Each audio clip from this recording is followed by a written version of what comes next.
Hi, I'm Rita Wilkins, also known as the Downsizing Designer. So today I want to talk to you about something kind of fun. It's called sneaky space-saving ideas for your smaller spaces. So if you have already downsized into a smaller home, maybe you are purchasing your first home, which might be small, or maybe you're starting out in your first apartment and maybe your first job.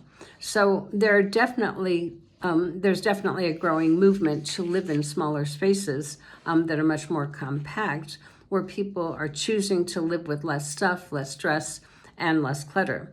So this new minimalist lifestyle trend to live in smaller spaces requires some skillful planning so that your home is not only highly functional, but it's also aesthetically pleasing, reflecting your personality and your tastes that as the homeowner.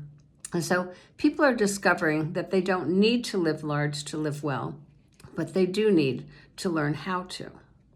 So some of those thoughts are, to save space in every possible way, to take storage to a whole new level, and to take items that are essential, functional, and purposeful, and then to continue to edit, and edit, because there's no room for anything that doesn't serve a purpose.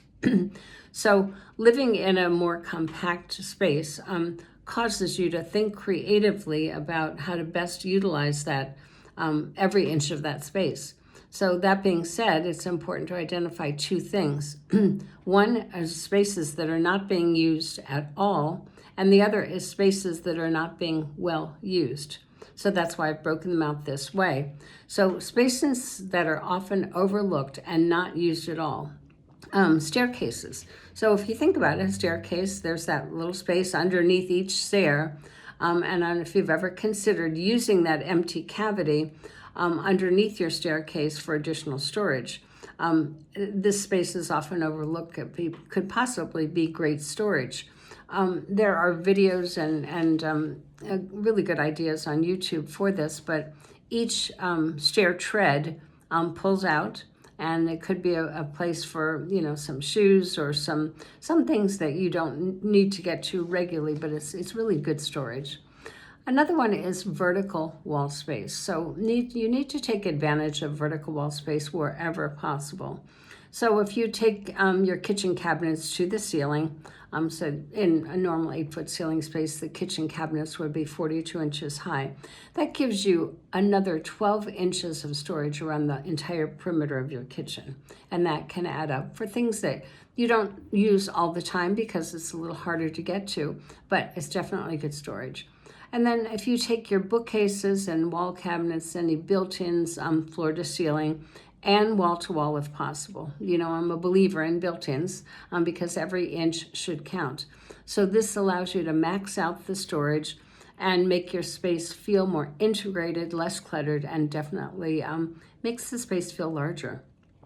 So then wall-mounted shelves, also using vertical space, they provide storage for books, for display. It also frees up that floor space to make your smaller space appear larger and less cluttered. And then also to use the horizontal space. So in the bathroom, for example, the towers that flank a mirror provide really good storage for things that are like your shaving, your toothbrushes, and that kind of thing. And that expands the width of your vanity usage. So an added benefit is that you can put recessed lighting at the bottom of the cabinets, so that also assists you with better lighting. And then in your closet, the space above and the space below your clothing is useful storage for seasonal items that you can put bins or baskets there. A fourth way to expand your space that's not being well used is to look at your wall space. So fill an empty wall space with something like a Murphy bed.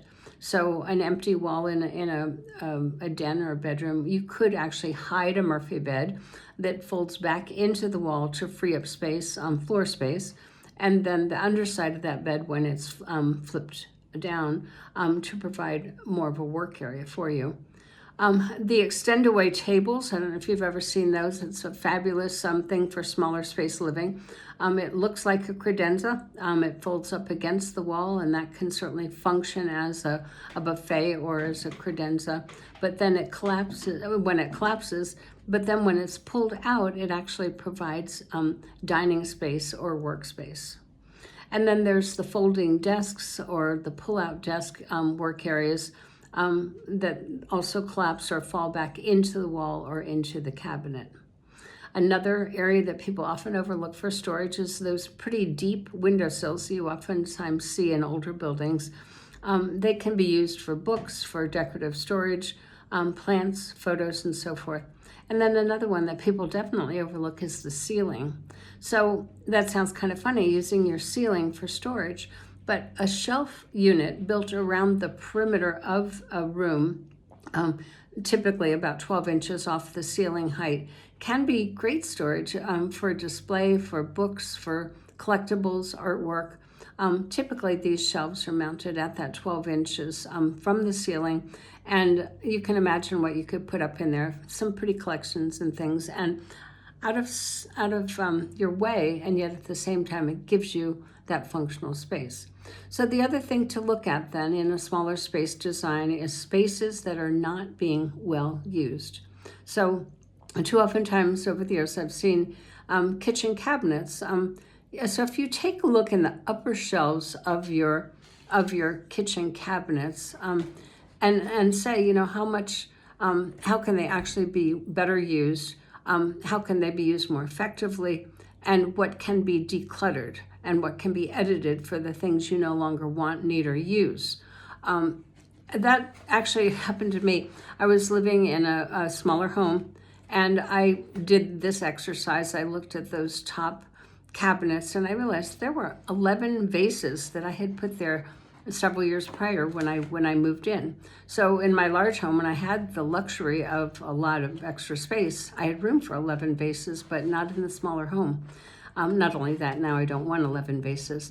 So this is just one example of how you can find space that can be better utilized for what you want, what you need, and what you'll use. So I hope these space-saving ideas and tips will help you on your journey to living abundantly with less in a smaller space.